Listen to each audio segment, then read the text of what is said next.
Coming up, the CRYNOS are back, baby. Get ready for it. It's happening. So from the Bob Varley studio in Orlando, Florida, this is the Universal edition of the Diz Unplugged.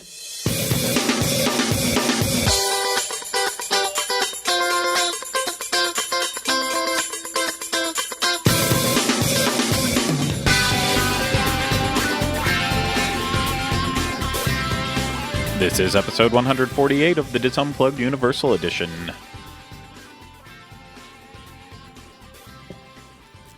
The Diz Unplugged Universal Edition is brought to you by Dreams Unlimited Travel, experts at helping you plan the perfect universal vacation. Please visit them on the web at www.dreamsunlimitedtravel.com.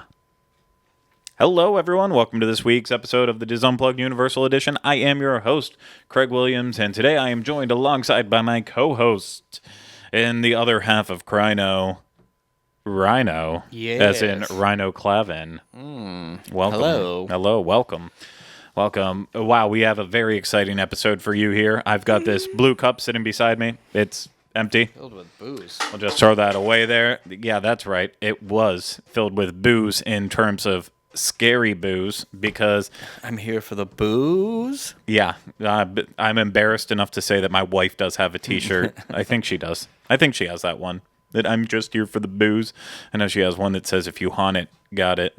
If you got it, haunt it. Yeah. Yeah, there you go. They're all terrible. So bad.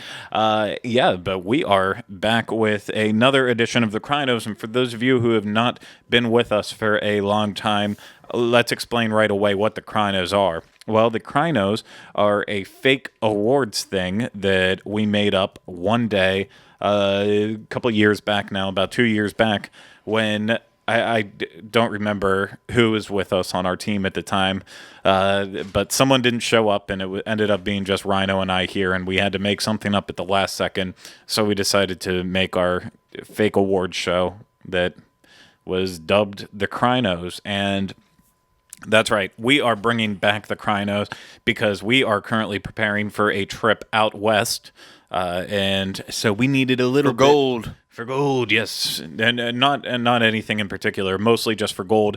We needed to have something to just kind of fill in the gaps. So it's not like we're not trying with this one. It's just we are putting in as little effort as possible. It's going to be a fun one. And what are we doing for this CRYNO Awards? Well, we need to decide which year of Halloween Horror Nights was better, Halloween Horror Nights 26 or Halloween Horror Nights 27. So that's what's going head-to-head in this edition of the CRYNOS. I know what you're thinking. You're thinking there's still 3 more weeks left in the event. There's still time for it to change, adapt. Some things are going to get better than others, and that is very, very possible. But unfortunately for us, we need to do this now. And so that's why we are doing it right now, today. And, I think at this point in time, you and I basically have our minds made up on a lot of the houses. So we've been able to go quite frequently with our frequent fear passes. So I'm confident in how I would put a house up against a house from a previous year. But I don't want to go like full-fledged into this because we do have one news item, which is very rare for us because I feel like there's been no news lately. But this news is some big news. I know it's big news that Ryno is excited about. I love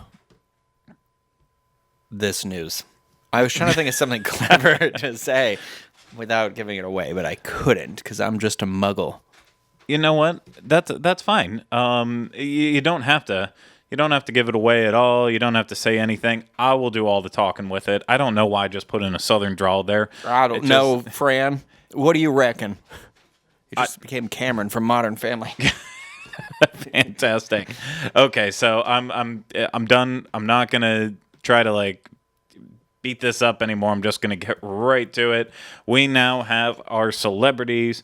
The first batch of celebrities for a celebration of Harry Potter 2018. And so, yeah, it is going to be made up of this year 2 fan favorites from years past. That would be James and Oliver Phelps, who, of course, you may better know as the Weasley twins. Weasley twins. Yes.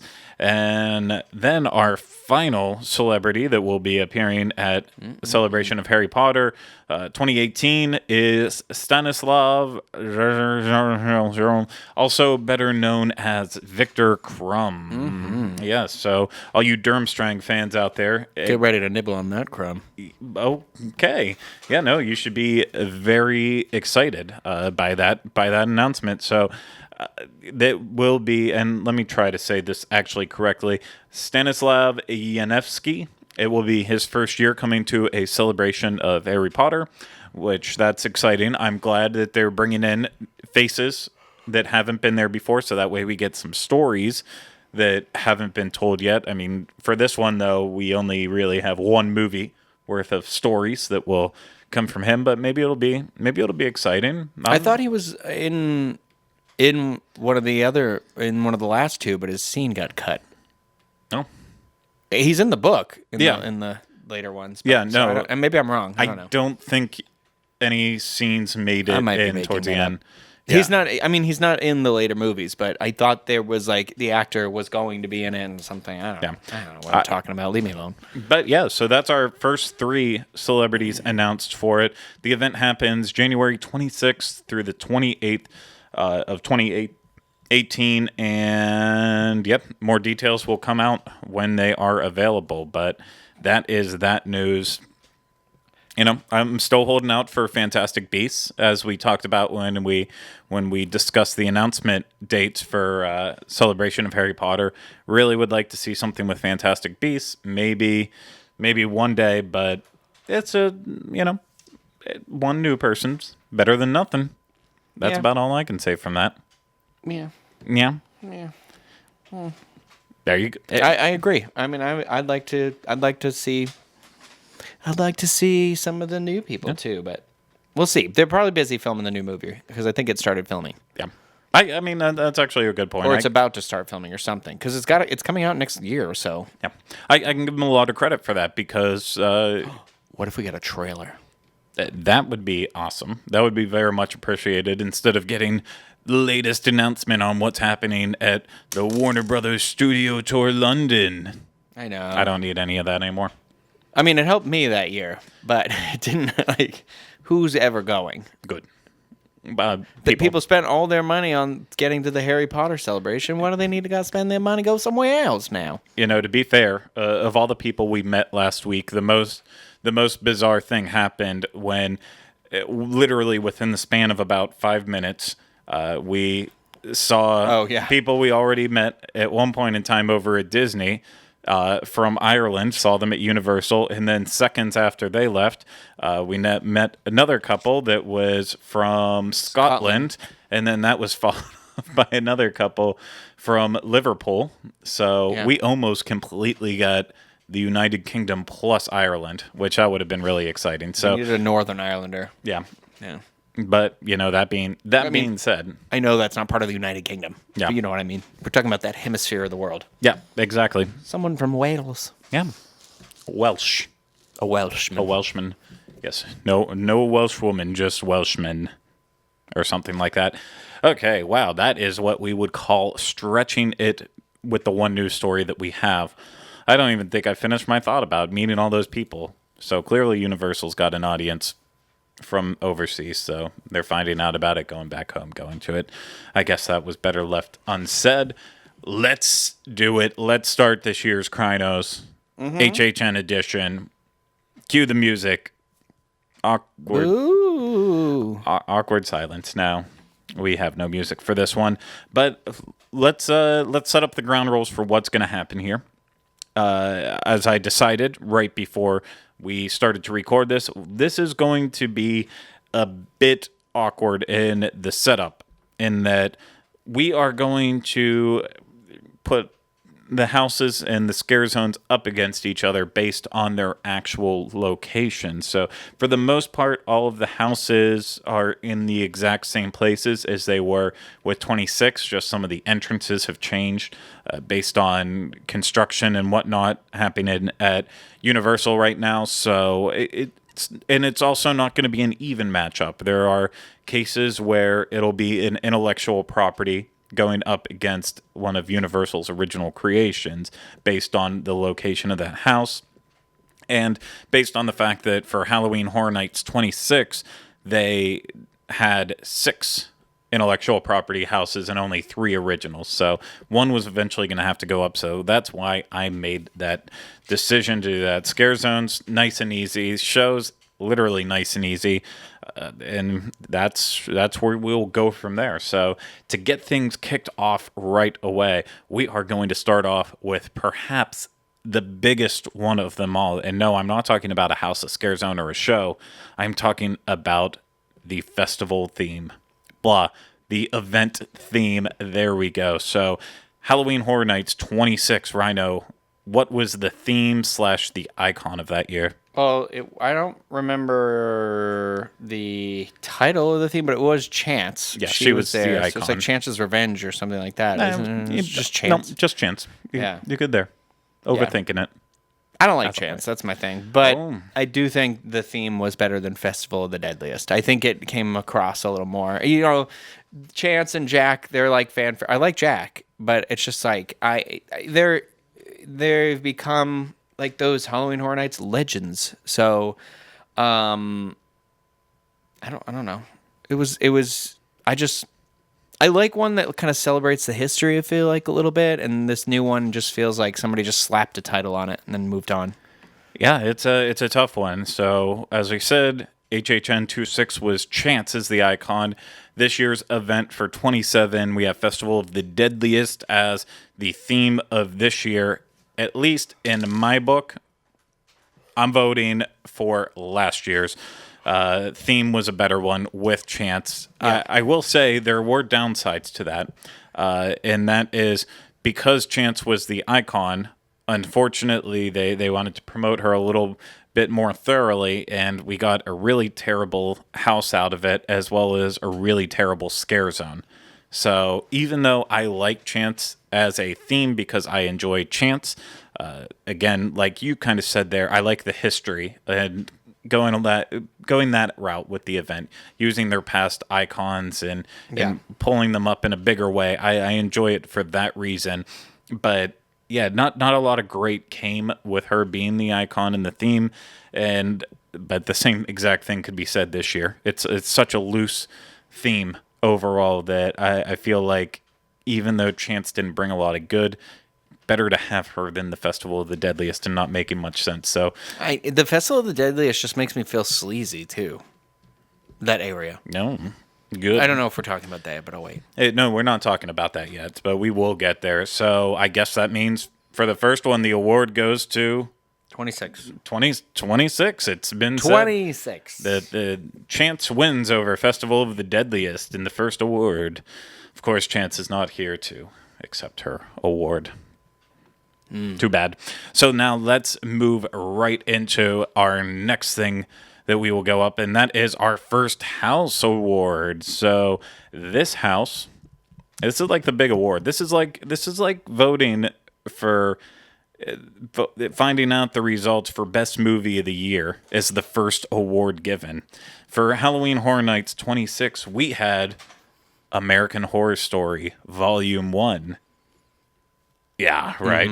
And now for Halloween Horror Nights 27, we have American Horror Story Volume 2. Yeah, so AHS Volume 1, that took us through Season 1's Murder House, Season 4 Freak Show, and Season 5 Hotel.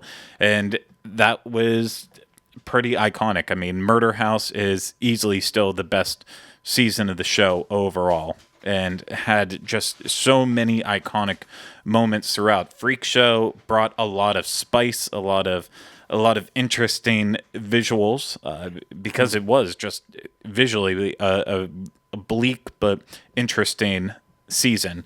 And then Hotel, I feel like, while maybe not a lot of people's favorite, it did have some. It had a lot of the iconic characters that you were hoping for in that section. Yeah, just that section, though. That was my issue with the house last year. Yeah.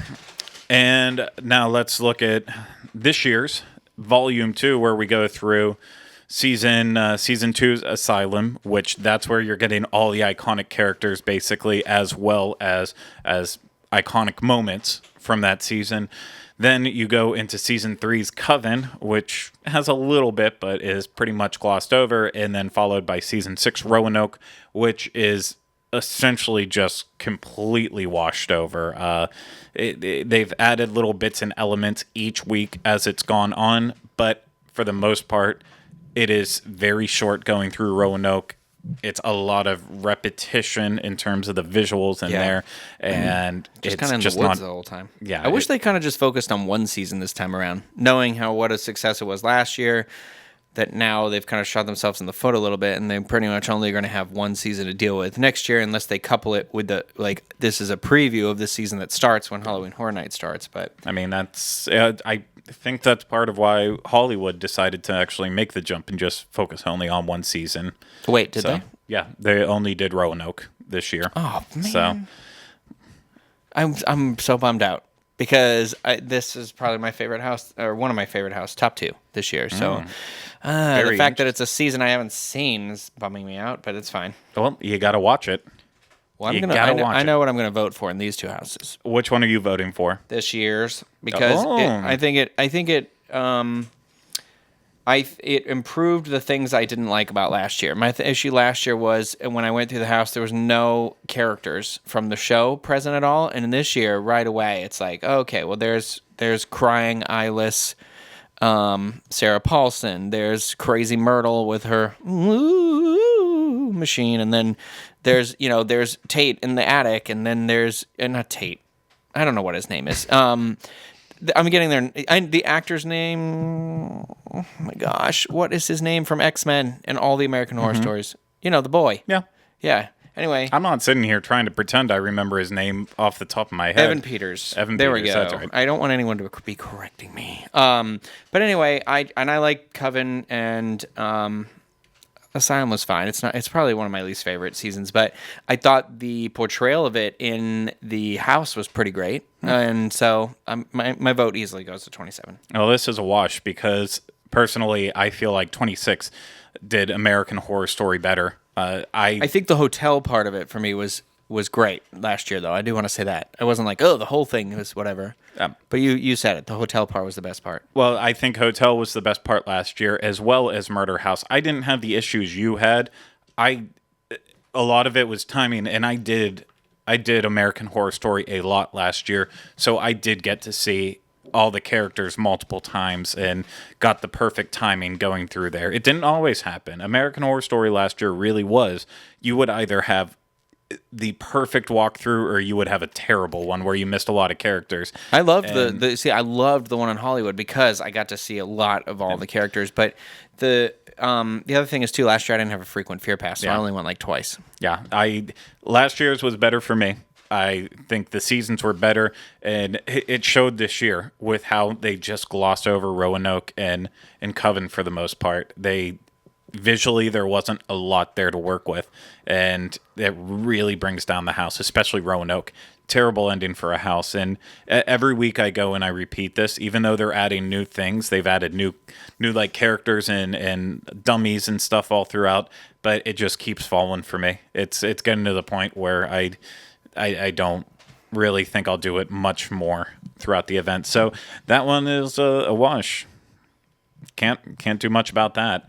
So let's move on to our first Scare Zone award. Last year for Halloween Horror Nights 26, we had in the Production Central Scare Zone, we had A Chance in Hell, which, let's be honest, it was nothing more than really a glorified photo op that you could have with Chance standing up on a stage while some clowns in straitjackets were running around in the streets, not doing a lot of scaring.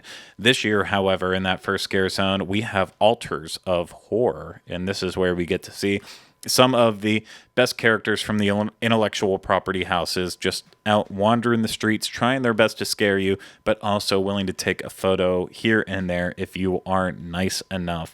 And of course, this year you'll see stuff like the bride from Insidious, thank you very much. Some of the characters from The Purge, the Shining twins.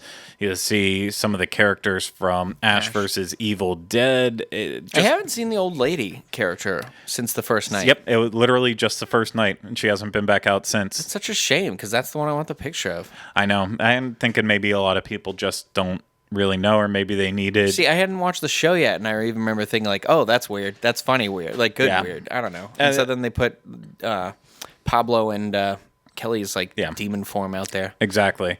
Yeah, I think maybe because the old lady is in the house too, so maybe they needed the extra costuming and makeup for in there to switch out actors more often. Yeah, because Pablo's book face isn't in the house, is it?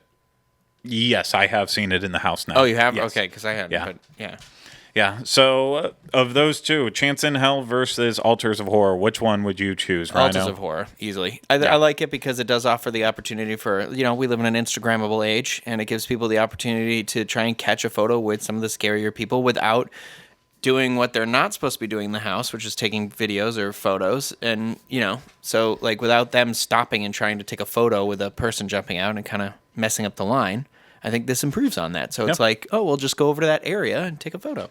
I absolutely agree 100%. If I had the choice to take both essentially glorified photo ops, if I had the choice between a photo with Chance or a photo with any one of those characters, I would rather have this one. And I think they do a lot better job of actually sneaking up and still scaring you. Minus the Shining girls. They don't do that, but overall, a very good scare zone.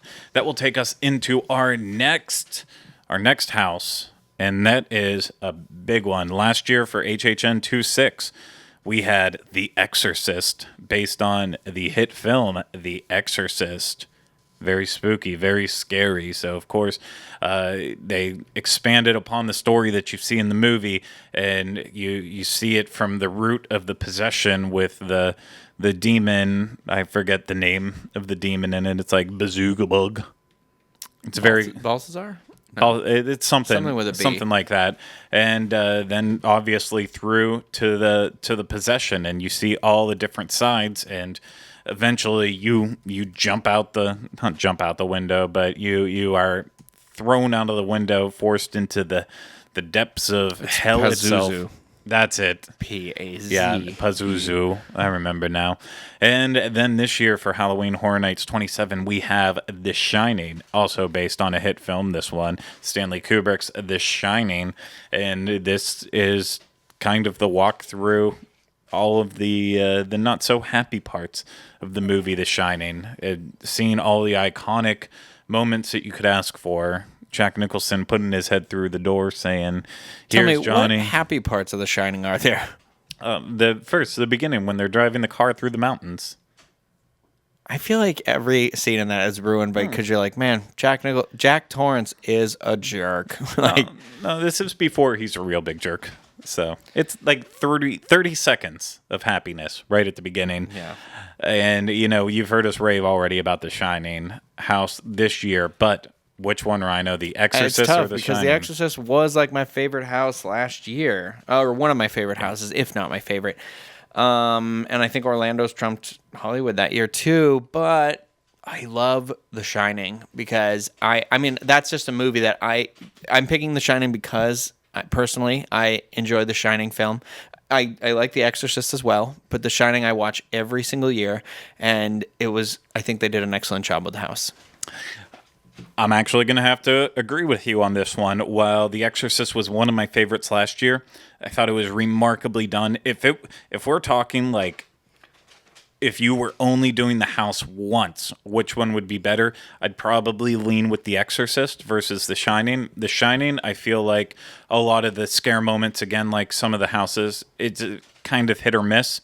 See, for both of these houses, I see where maybe you're going with is that for me, The Shining is like, what's it like to walk through the movie where sometimes the movie's not always like pop out scary. It's more just like, ugh, that's creepy. Whereas The Exorcist house was definitely designed for a lot of screams and pop out, because it's the demon and the moaning and stuff. So if you are into getting like thrilled scared, then The Exorcist was probably the champ on that area. But for me, it's just about Yeah, and for me, The Shining, it's just kind of like what you said there. It's very visual driven. It's a very accurate. You're in this scene. Exactly. Yeah. Yeah, no, and I love that about it. And by the time you get to the end where you're going through the hedge maze, I feel like when you hit the one certain cast where they have it fully packed, you can't take a turn without getting another Jack Torrance popping out at you. Yeah. It gets very claustrophobic and freaky right at the end there. And while The Exorcist was great, if I had to choose one, I also kind of comes down to you. The Shining is the movie that I watch every single year. That's one of my horror movies. So I would have to vote for The Shining on that. And just like that, Halloween Horror Nights 27 takes it for the win. It's a tough one right now. It's 2 for HHN 27 and 1 for 26, and then a wash on one. Mm-hmm. Very interesting. Let's move on to our next house. And last year, this one, the entrances are in a little bit of a different place, but same exact locations for the interior of where the mazes were. Last year for 26, we had Ghost Town: The Curse of Lightning Gulch, which was just, it was kind of a sequel house to a previous maze from years past, and it was just visually beautiful. I mean, it was cool effects in there too, like the storm that you went through. Oh, yeah. So like the wind picked up and the rain was, Oh yeah, the big, wide open, expansive sets, almost to the point where some of them are like, how did they build something this big in such a tiny place, and then go from those big, wide open Western scenes down and move yourself into like a coal mine or just some sort of mine, and just deal with that kind of claustrophobic feeling going through there. But overall, for an original house, just extremely beautiful. Then that's going up against one of my favorites this year, one of the top ones for me, The Fallen, which of course is a gothic look into going to hell, a medieval type of hell. Very very torturous, a lot of just dark and disturbing visual sets, a lot of demons, but also ending off with some cool stunts from some scare actors attached to bungee cords flying up above you. Just a lot of really cool elements in both of these houses, but there can only be one. And Ryno, which one would you choose? So The Fallen is well done. It's definitely in the upper part of my list this year for sure. But I'm gonna go with Lightning Gulch, the Ghost Town one, solely because like I love a good Western, and like you said, I like the sets. I liked the effects were employed, and I still think about this house as being one of my favorites, because this year there isn't really a house where I'm like, oh, they did a really cool effect here. Like there's a couple, but I felt like this house and another house last year did really cool use of special effects. And so, like I said, when you could step outside and it was like you were in what was almost a tornado was starting, that was really cool. So I'm giving it to that. Another one that we're going to agree with. I also would vote in this case for Ghost Town: The Curse of Lightning Gulch. It was one of my favorite houses last year, and it was long. It was just filled with so many details throughout, little hidden touches, like the storyteller's picture was hanging in there. They had the photo of Doc and Marty in that house too. It's just so many little cool things throughout there. So that has to, as much as I love Fallen, and it's right now, it may be like my number 2 favorite house this year. And so I love it a lot, but Ghost Town was a classic house for me. So that will take us to our next house that we are going to put up against each other. Last year for Halloween Horror Nights 26, this one was a doozy. It was The Walking Dead. That's right, The Walking Dead. And that was, of course, for the last year of Walking Dead, they did kind of a best of all the different Walking Dead houses they've done in the past, and a few new things thrown in here and there, but overall still just as boring as any Walking Dead. And this year in that same location, we had why can't Dead Waters? Sorry, that just like was one of those things that's right in front of me. Just completely slipped my mind for a second. Dead Waters, the house sequel to the Scare Zone Bayou of Blood, going in through the broken down old steamship and eventually meeting up in the bayou with the Voodoo Queen herself, and lots of weird set designs in there, but overall use of colors is really brilliant throughout. It does that cool tilted floor. Yeah, which is great for inebriated people. Seen quite a few people almost go completely down. And if you're in a wheelchair, there's a special way for you to go through. You don't have to go through that area. Exactly. Just so you know, I was behind somebody with a wheelchair the other day. Yeah, no, they do their best to make sure that doesn't get screwed up. So, for me, I'm going to vote first on this one. I'm going to give it up to HHN 27 this year with Dead Waters, because I hated The Walking Dead house. It was one of those things. Its time was up, and it came and it went, and I don't ever want to look back on it with fondness. I think that I'm going to give it to The Walking Dead, but it's only because of all the Walking Dead things I had gone through, I thought maybe this, other than the first year they did it, was the best one because it went from the beginning of the series up to where the show was. So I liked that it was a little more familiar places, and then you kind of... But again, I have that same complaint. There wasn't a lot of the specific characters in it. Oh, there was never any specific characters in it. And so it was all... That's a part that really bugged me too, but... I did like being like on the sets of where we used to be, but I feel like if I vote for it, then like there's the idea that maybe people want it back, which I do not at all. I don't even watch the show anymore. But it's fine. I enjoyed it because of the multi-setting scenario.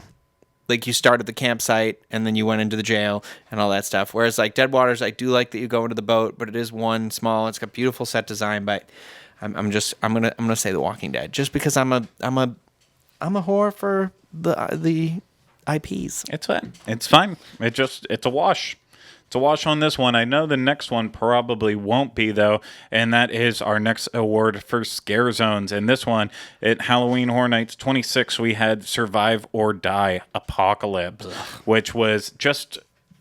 kind of, it felt like a thrown together at the last second type of Scare Zone. Yeah, they were fighting over a machine that would clean the air because, of course, the apocalypse happened, and the only thing that was really necessary to survival was having clean breathing air. And like this story, unless you had read this ahead of time, you'd walk through and be like, I have no clue what's going on here. The ultimate winner that ever went in this area was the Shady Acres, Shady Brook area. But like I didn't understand the Survive or Die Apocalypse. It never hit right with me. I was just people in weird suits, and no one was ever clear because they made it out to be like they were good guys, but they were also bad guys. And I was like, well, if it's a scary area, shouldn't everybody have been overtaken or something? I don't know. Yeah, the factions just kind of bleeded in with each other. This year, of course, thank you. They bled into each other. This year, of course, we have The Purge in this New York Scare Zone, and it is celebrating all three Purge movies, plus bringing back some of the classic moments that you saw in the previous Purge Scare Zones that have been here. And I mean, there's no beating around the bush on it. This is a good area for the Purge. It works well. Yeah, because I wish they had brought back the tumbling building effect that they had on the building the first year they did it over there. But or maybe not the first year, maybe it was the second time. But whatever. I don't know. But I'm tired of the Purge. Honestly, I think it is becoming like The Walking Dead with them, that they've used it so repeatedly at this point that I feel like we're right there where I'm like, I'm fine with it right now, but please don't do it again next year. Yeah, but there's like a TV show or something coming out, so I have a feeling it will be back. Unless there's another movie. I don't think it's warranted enough to bring it back after this year. But I will say that the big difference between overusing Walking Dead and overusing The Purge is, with The Purge, at least, it's characters with weapons coming after you in the streets. With The Walking Dead, the issue goes back to the fact that zombies are freaking boring. Well, and the thing was, too, is it's you can like update the costumes, like you said. There's a lady selling a person. They've got a car that comes and picks up people. They've got this lady beating a dead body. Like all these kind of things going on in The Walking Dead. Whenever it's zombies or it's zombies or it's zombies or it's zombies, and you're like, enough. Yeah, I've seen zombies. Enough. They're the same. They're not. It's not like they're running at you zombies. Yep. So no, it's boring. You walk past them and they'll growl at you, and that's it. Yeah. Like a quiet, soft, like, I'm going to just pet you. Yeah. Stupid. So the award for this one obviously goes to The Purge. Congratulations, The Purge. I don't know if you'll ever win another award again, but this is going to take us into our next Scare Zone. Another Scare Zone award right back to back. Last year, you may remember the San Francisco Scare Zone was Dead Man's Wharf. And yes, Dead Man's Wharf was quite the exciting Scare Zone. A old decrepit ship had washed up ashore, and there were basically zombie sailors just running around the area, not even running, just moving slowly. And now this year in this area for 27, we have Invasion, which is almost the complete same story. Yeah. In a way, a Just UFO aliens versus sea people. Like, a UFO has crashed and is just sitting on the streets of San Francisco. It crashed on the other side of the street. Yeah. So the story's different. Yeah, all very, very different. And aliens are just wandering the streets, kind of pointing at you, and every now and then they will try to abduct a army person to torture them, and that happens. So, in terms of which Scare Zone would you rather go through to see a lot of nothing happening? I Which think it's one? just personal preference. I like aliens more than pirates. Or I know they're not pirates, but you know what I mean. I like that. That's the theme. I tend to sci-fi more than that. So Yeah. the alien. For me too, but and you did bring it up. The vessel is on a different side than last year. Last time around, if you were like kind of walking towards Diagon Alley, the boat was on the right and it was completely jutting out in the middle. It just slowed down traffic to It's unfortunate because I think again, it's like kind of 2 years in a row where you're like a dud. But the year before that, they had like what was probably the best Scare Zone they've had there, which was the classic monsters with like the drive-in with the movie playing on the screen, like. We need more of that. We need more celebrating history stuff. But you have to remember with that, there was a lot more room. The construction walls didn't come out that far. Next year. Yeah. Next year. Hopefully it'll return back to being a good Scare Zone there, because right now it just isn't. But yeah, the fact they moved the UFO to the opposite side of the street, I feel like it opens up the walking path a little bit more, makes it more accessible, and for that reason, I think it would win. So that is another win for Halloween Horror Nights 27. So now we are going to move on to our first show, and that, of course, is Bill and Ted's Excellent Halloween Adventure. Well, this year's easily better than last year. You don't even have to. I just think the pop culture references are much more on point and up to date than they were. It felt like last year because it was all Star Wars themed, and it had like Matt. It was Matt, right? Was the character on SNL who was like the emo radar Darth tech, Vader? Yeah. And so it was like, okay, well, we saw this 9 months ago, and it was kind of like they were still going on that, so it was confusing because there was also another Star Wars movie coming out, so it was like. I don't know what you're actually making fun of. And then on top of that, I felt like they missed a lot of the stuff. Like it was a lot of pop culture stuff that I think they wrote, approved in the script, and it didn't hold. A lot of it didn't make it through the year. Whereas this year, they referenced Stranger Things. We're still talking about Stranger Things, It's, Get Out, it's stuff like that. And it's also, because it's their last year, it's a nice throwback to like, classic Bill and Ted too. So no, I agree with that, and yeah, you're right. Easily this year wins in terms of Bill and Ted. Another big aspect of it that is the most I've seen since I've gone. Every year they tweak and adjust a little bit, week after week after week. It's just part of it. Last year, I feel like they really did not look at a lot of the bad moments of the show and try to focus on improving them. They just didn't. They were like, kind of, this is going to be it, and this is what's going to happen. So there wasn't a lot of that variation. Already this year, I just don't think they're taking the bad portions of the show, and I know Ryno and I both agree with this. If you haven't seen the show yet, spoiler for the next like 30 seconds. If you've seen it, you know what we're talking about. But Sean Spicer with a fidget spinner, it's a joke that doesn't really land any time, but yet they beat it to death. And because I think they were like, oh, their fidget spinners are holding. Like by the time fidget spinners made it to mainstream, I was even like, I don't know what these are. I don't even get this. Yeah. And they were already like on clearance and stuff. Like so, yeah, I thought the cubes were the thing. So, but and that's like that's something that I think they should change. Still haven't yet. But then a weird update that happened, I think this week, they finally took it out.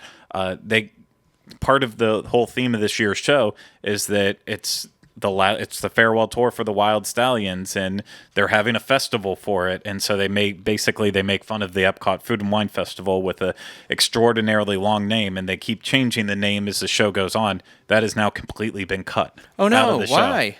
I don't know why. They don't talk about the Comicachella Food and Wine Festival.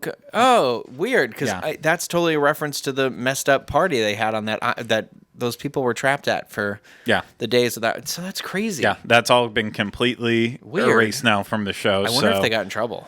You always have to wonder with some of those situations, but I don't think they would get in trouble for that. But then just have a solid pass for something like Moana. Yeah. But regardless, HHN 27 easily wins with it. It's for Bill and Ted. They are definitely going out on a high this year. It is a great show, one that I've watched every single weekend and will continue catching it every single weekend. So this is going to send us into our next house. I'm not going to skip it this time like I did when we gave our overview a couple weeks ago. Last year, the house right besides Bill and Ted's and Men in Black Alien Attack was, of course, Chance's house, which was Lunatic's Playground 3D, and You Won't Stand a Chance. And this year, we have The Horrors of Blumhouse. So The Horrors of Blumhouse takes us through a very short section on Sinister, then an even shorter section on The Purge, and then wraps up with more Insidious Chapter 4 than you could ever possibly ask for. And you'll understand the house in January when you're able to see the film. And then Lunatic's Playground, not a lot better there, but you step inside the asylum that is holding Chance and just basically walk into this nightmare of back and forth between what's reality and what's in her dream, what's in her like fever dream or whatever. Very similar to like when they did Asylum in Wonderland, where you didn't know what was in Alice's head, what was real and what was fake. But this time around with Chance, it was very twisted.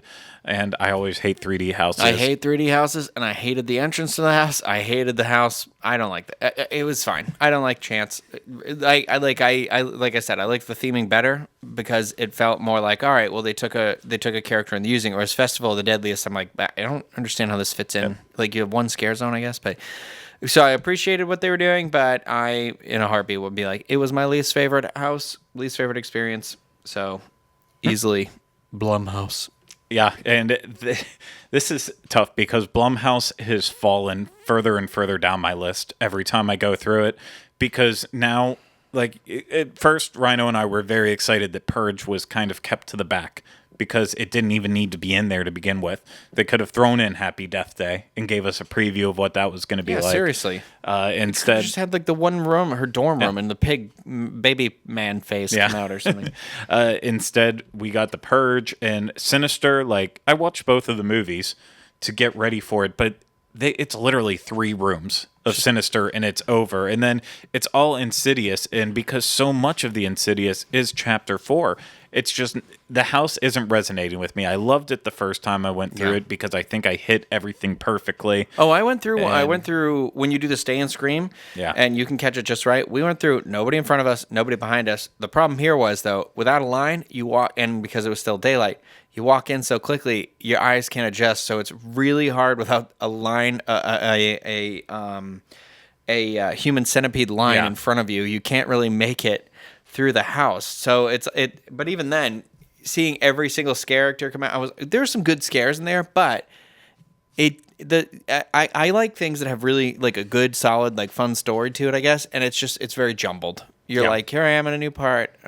And also I love the Insidious movies so much. So I'm like looking for the stuff I want to see, but it's just really It's really just the tiptoe through the window. The lipstick demon and the bride are in there for a second, and then that's about it. Yeah. So yeah, even though it's not a great house this year, and it still beats the awful house that was there last year. So this one goes to 27. Horrors of Blumhouse in 27. So this next one, I can already say this is going to be a solid win for 26. We have right beside the Men in Black bathrooms, we had last year for HHN 26 the Texas Chainsaw Massacre in one of the spring tents back behind that area. And this year in that same spring tent, we have Hive. Boo. And so basically you're taking an iconic classic horror movie, one of the grittiest ones ever, and beautifully translating that story into a house with plenty of over-the-top large leather faces in there scaring the bejesus out of everyone versus 80s vampires that are just kind of disgusting, almost in a house very similar. 80s. It doesn't even make sense to me because they pump that part up so much, but I'm like, you're just in this house the whole time. Like, nothing about this house says 80s to me. I don't get it. But you have to go with their own words on that. And I actually went through Hive just last night, and I had a really good go through on that because it was like we were the second group that went into the actual house. So all the scares were just kind of like dedicated on the first four of us all going through. But even then, it's just the house feels so it's just convoluted. There's no story to me. Yeah. It's literally just you're in a house that has been turned into a vampire nest. That's the story. And I'm like, I mean, that's fine for some people. They just want to be scared in a haunted house like that. But like I feel like Universal kind of prides itself on being like we're storytellers too, and we're bringing you into these movies. And so like even though I understand these aren't movies that they're based on, I still think they've had success. Like what was the Running one from 2 years ago? That was Run. That one was like their original idea, but it told a really comprehensive story. It had a really awesome looking area. It was very scary to me, and it was like The Running Man. And this one just feels, I don't want to say lazy, but just it feels like tried and true. I would have rather seen them with Hive try to rip off something like The Lost Boys. And go for that look. Yeah. And that's what I was kind of expecting. Maybe there were vampire hunters in the house or something like that. You know what I mean? Yeah. No, I was actually almost expecting something like that. Take everything sexy about vampires, twist it on its head. It's like, okay, well, I could see something similar to that, especially with the 80s theme. But yeah, it doesn't work. Whereas Texas Chainsaw Massacre was an awesome house. It was just pure disgusting. And it didn't and scary and smelly. It didn't follow the movie perfectly, definitely, but it hit all the points that you would hope. See all the characters that you want to see from it. So yeah, no argument around it. The winner of that house, that spring tent, is clearly HHN 26 with Texas Chainsaw Massacre. So that will lead us to our next house in the sprung tent next door. Spring tent, sprung tent. I forget what they're actually called. They're tents, though. Last year for Halloween Horror Nights 26, we had Tomb of the Ancients, which try to picture something similar to Indiana Jones. In terms of the aesthetic, going deep into the jungle and seeing mysterious ancient beings come to life.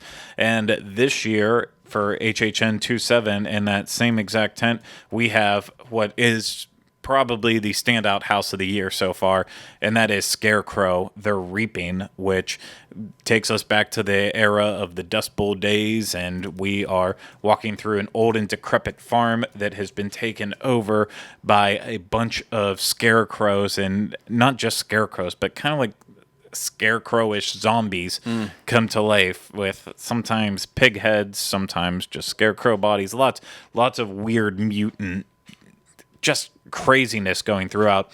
And for me on this one, the answer is clear. While Tomb of Ancients had a big fan following last year, and a lot of people really appreciated it, loved that it had some interactive effects inside the house, and they enjoyed the character design of it, I just never really got on board with it. It was just kind of one of those houses to me. It was dark, and I just prefer scary scarecrows.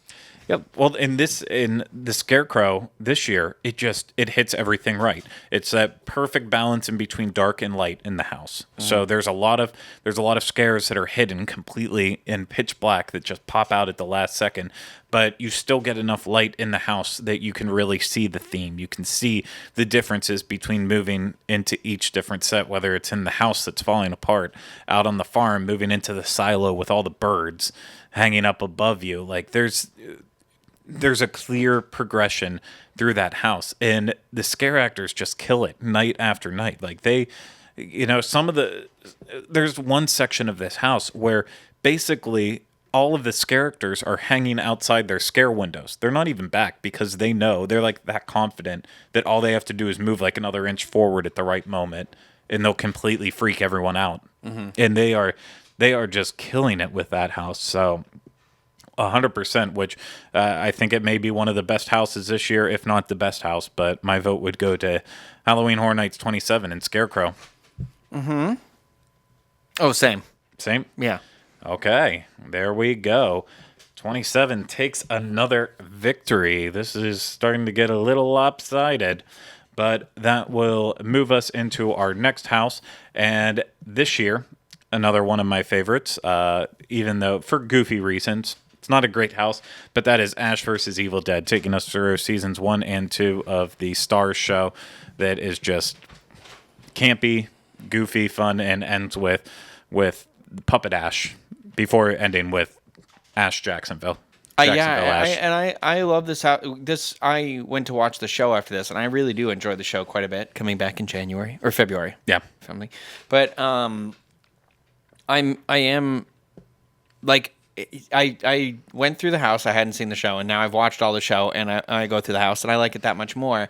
And I liked it the first time I went through. I like a house that's like this reminds me of the Krampus house, like a movie that's got it's twisted, but it also kind of has a sense of humor to it. Yeah. But unfortunately, it is up against a house that I think was probably the best, if one of either the second best or the best house last year. So Yes, tough. This is a tough one. In that house, of course, is Halloween 2, Hell Comes to Haddonfield, the sequel to the original Halloween maze that was there 2 years before that. And yeah, it's a tough one because Halloween was such a great house. They had to bring Michael Myers back in some way, and they did with a bang with Halloween 2 and focusing on the second part of the whole Halloween story. And it literally it picks up right where the first one left off, right back in the house, and then that takes you to the hospital, and then you have to deal with Michael Myers all throughout the hospital, and just another great adaptation of a movie. And it's one where, like, I think going through the house, it makes the movie even more entertaining because Halloween 2 is a movie. It's good, but it's no Halloween 3 Season of the Witch. And Season of the Witch. Terrible. That's not He's not even in that. That's not even that. But my vote, as much as I love Ash vs. Evil Dead, I think it's a really fun house. Halloween was just such a great house last year. Yeah, I'll give it to Halloween because of the effects, the storytelling. Like I said, I like the ones a lot where I go through there. And it only edges Ash out just a little bit because, like, I know this is probably more of what people want from Halloween Horror Nights and stuff like this. I like these twisted, funny houses, so I hope they keep one like this again next year. If Ash was up against really any other house, I probably would have given it to that maybe. But I do also think that the storytelling in Ash is a little all over the place because it moves in and out of the first and second season like very frequently. So I think you don't have to have watched the show to go through and kind of understand what you're doing as long as you have an idea of the Evil Dead. But yeah, I'll give it to Halloween. I agree. So that will take us through our next Scare Zone award, and that is last year. In the Central Park Scare Zone, we had Lair of the Banshee. Very forgettable. This year, of course, we have the amazing Trick or Treat based on the movie Trick or Treat. And you get two Sams out there. You get a lot of the characters straight from the movie in there. This isn't even a competition. No. I think you don't even have to have seen the movie to enjoy this one, because I just love that it's like a classic Halloween scare zone that has a bunch of crazy weirdo trick-or-treaters out there with weird house doors and all this stuff, and like all the pumpkins up. It's just beautiful. Yeah, no, Trick or Treat's one of those ones. They could literally make this scare zone the same exact one every single year, because they've always played with kind of the trick or treater idea. Every couple years or so, they would have like a bunch of short little trick or treaters running around and use them in other scare zones and stuff. So the concept is always there, and this is just when it's executed perfectly because of the great source material from the movie. So without a doubt, Trick or Treat is the better of the scare zones in Central Park between this year and last year. So this takes up to our final award for the shows, and that is last year for HHN 2.6. We had Academy of Villains. I can't weigh in on these. I haven't seen either of them yet. You haven't? Well, you've watched the video for last year. You didn't watch it this year at all yet? No, I want to see it in person. Every time I go, something happens. It's either raining or the stage was destroyed, and they don't want. Now that I know they're definitely not getting their other stage completely repaired, I'm gonna watch it now. Yeah, but I was waiting for the full show. Well, then we'll call this one a wash, because I figured you had already seen it. They've been running the show now for.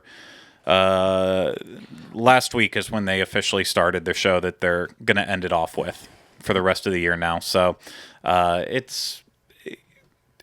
feel bad that Irma came and kind of screwed everything up for them.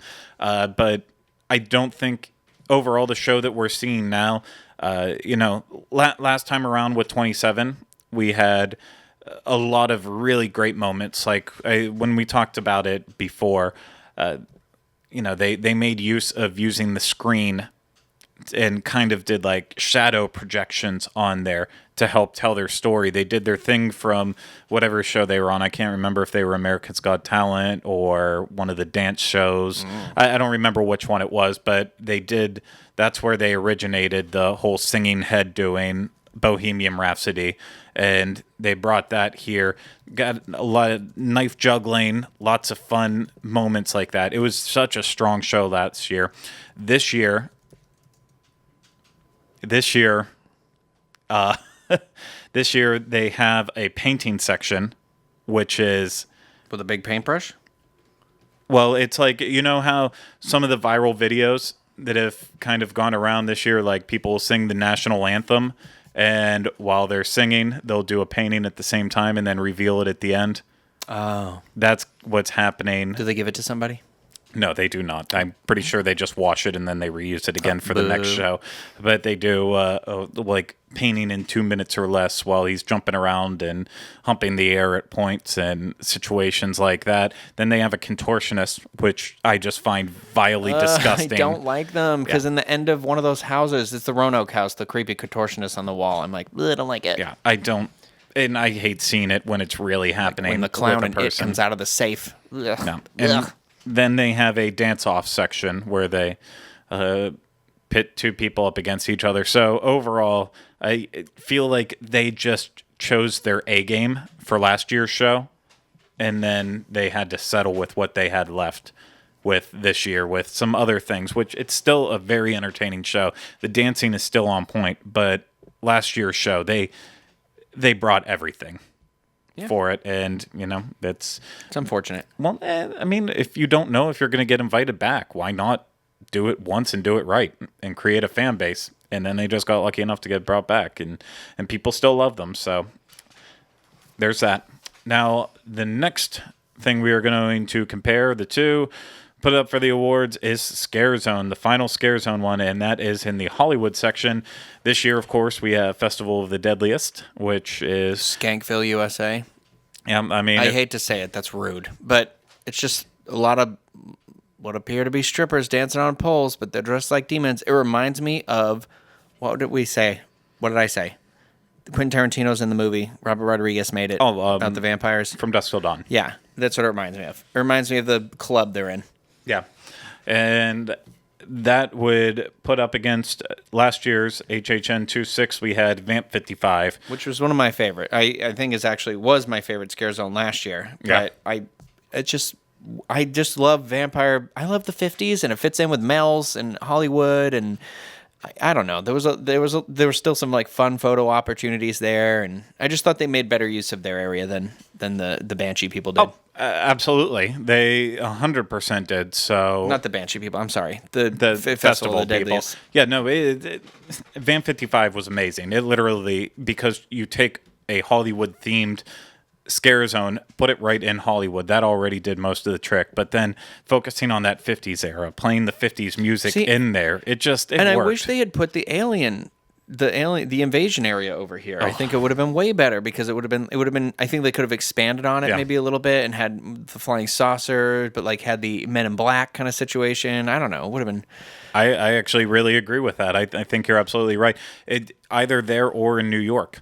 Either one of the two. Yeah. And then put the Festival of the Deadliest should have been in that little area. Just give a little two little strippers on the side and then let them go. I don't like that. It makes me feel weird and uncomfortable. Yeah, especially when you're trying to just take pictures for documentation and it's like... Well, my other thing is too, and not to like get on this standpoint too, I hate the objectification of women when it's not equally treated for men. I'm not saying I'm against... I am all about getting a hot dude up there in just as little amount of clothes as that woman dancing on a pole. If that were the case, if they were both. But it's just all these women, and I'm like, I don't like this area because it to me, looks like they're trying to create a bad situation. Yeah. And I don't like that. And I don't like people that are perverts, so. Funny, because you are one of them. I am a pervert. Yeah. I just said it, though, too. But that's all I'm saying. It lacks the men. And I've had this issue with anytime. Anytime you want to put a woman out there in scantily clad clothes, if you got a man at the same time, I won't complain, but if it's just a woman, I don't like that. It's a part of the beauty of Bill and Ted, the balance between half-naked women and half-naked men. And, it starts out with the sexy ladies, and these are very in shape, very, very attractive people, and then out come the men, and off their clothes come, and I'm happy. Yep. Everybody's happy. Yeah. So that will take us to our final award for the houses. This just made me sound so terrible, too. I'm sorry. No. This conversation is going to be like, people are going to be like, I thought Ryno was such a nice person. No, I think they are going to walk away saying... Wow, Ryno really is about the objectification of everyone, and not just women or men, but everyone. Yeah. So, Final House Award last year for Halloween Horror Nights 26 in the Shrek Theater, we had Krampus, based on the film Krampus, which is one of the best horror Christmas films ever created. And then this year we have, obviously... No, not obviously, because I didn't say it yet, but Saw, the Games of Jigsaw, based on the entire Saw series. Yes, a game. Surprisingly, this is one of the most popular houses this year. I think it's because Saw is just so well known that... They've had a Saw house before? They have. They've had a Saw house before, and... I think this was my first experience in one. So I was like, oh, once you start going in, it is creepy. It's creepy because the little Jigsaw comes out on his... his little wheel tricycle thing. No, it's creepy, and it follows the movies pretty well in terms of picking out some of the better contraptions to put in there to showcase. Not Jigsaw. I'm sorry. Yeah. Sorry. And I think it's a very well done house. I understand why people love it. Who doesn't know Saw? Like, unless you were living under a log for the 7-year span that those movies were out. Unless you were living under that log, you know what Saw is. You've heard about it, and they do accurately. Chances are you've seen at least the first one, so you understand the point. That being said, Krampus was just.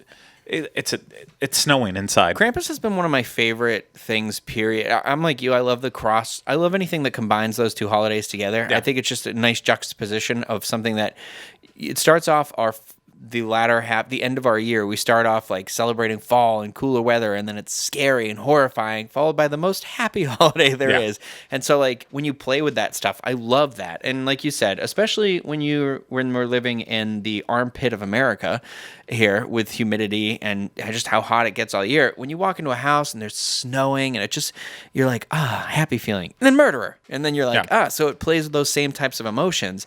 Plus, for me, this is like an Ash versus Evil Dead house. Like, it's got it's got a hint of a sense of humor. Yeah, and that's a lot of where the problems did come in with this house. There wasn't a ton of scary elements because Krampus is what you mainly want to scare you. But if you've seen the movie, Krampus is just like a big part of it, but a small part overall. It's a lot of the other characters who are coming after you in this house, and so I don't know if it was as effective as it could have been. I will say this. I think the Hollywood one was a little bit better just because, like, there you went through the outer part of the house, and it had more of the scares involving the side characters as well. Yeah. But I'm not trying to say, like, Hollywood's better than Orlando or anything. No, like I saw the video of it. I would say that Orlando. You said you liked Orlando's better from the video, looking at the video or something. But I liked Element. Well, no, that was Halloween specifically that I said I liked ours better than the one, because last year in Hollywood they went through like the mouth of a pumpkin and then you were inside a pumpkin. Made absolutely no sense to me. Oh, in Halloween, yeah. Yeah, but for Krampus, I regardless of the opinion between HHN, Hollywood, or Universal, I think Krampus blended the fun with the scares and the holidays. It's going to win over just the brutality of Saw for me. So that is my choice, Krampus. That's my choice too. Okay, and so all of the awards have been given out, and I'm not going to recap over, but I will give the final tally for those not keeping track at home. Halloween Horror Nights 27 received 1, 2, 3, 4, 5, 6, 7, 8 awards. They didn't bring back the 3D thing, so we can't compare that to anything. In case someone's like, "Well, they didn't compare the thing from last year," so there's no VR experience. There's no thing, yeah. And then in terms of Halloween Horror Nights 26, we have 1, 2, 3, 4, 5, 6 awards, and then we had 3 awards that 2 that we couldn't agree on, and 1 that was just considered a wash because you haven't seen Academy of Villains yet this year. I know you would pick last year. Regardless, Halloween Horror Nights 27, as of right now, is coming out the victor. Oh. But hey, who knows? Maybe things could change. Maybe our opinions could just completely plummet downhill on some of these choices. But I think, regardless, the nice part is knowing that last year there was some great scares. This year there's some great scares. And I'm glad that we still have a little bit left of the Halloween season, because that means there's still more scare moments to come. And then it's just the anticipation for next year, which I'm already excited for. Mm-hmm. Yes. Oh, I'm always excited. I don't want to look forward to next year yet. I want to look forward to right now. Oh, I want to live in the moment, Craig. Wow, that's freaking bold of you. That's amazing. Well, we only have so many days left before our Halloween season is over, which to me isn't over until Thanksgiving. Oh, yeah, no, without a doubt. Except for the fact that my Christmas stuff goes up the day after Halloween's over. So that's just me, though. That's just me. It's me. But thank you so much, Ryno, for helping me vote on some of these. I know all the people who won CRYNOS out there are going to be very happy. All the people who didn't win, they're going to try harder next time around. I'm talking about the ones that lost from this year. Next year, they're going to have to try much harder if they want to live up to what's about to come. So thank you to everyone out there who watched and listened to this. I know it was a little bit goofy, like every time we do the CRYNOS. That's just it. You know, it's when we admit we didn't plan things out well enough, and we're just going to have fun with it. And that's the way the cookie crumbles on this one. So, of course, links to anything you may need, head over to disunplugged.com, home of the show notes for this show, all the other shows out here on the Diz Unplugged Podcast Network. If you're watching this on YouTube, make sure you are subscribed, you comment, hit the thumbs up button, and most importantly, share it with someone that you think might enjoy it. If you're listening to this on iTunes, please go ahead and subscribe, as well as rate and review us. We would really appreciate that as well, too. So again, thank you so much to everyone out there for watching and listening to this. We hope you're having a very scary Halloween season. And remember, no resolutions. We'll see you next week.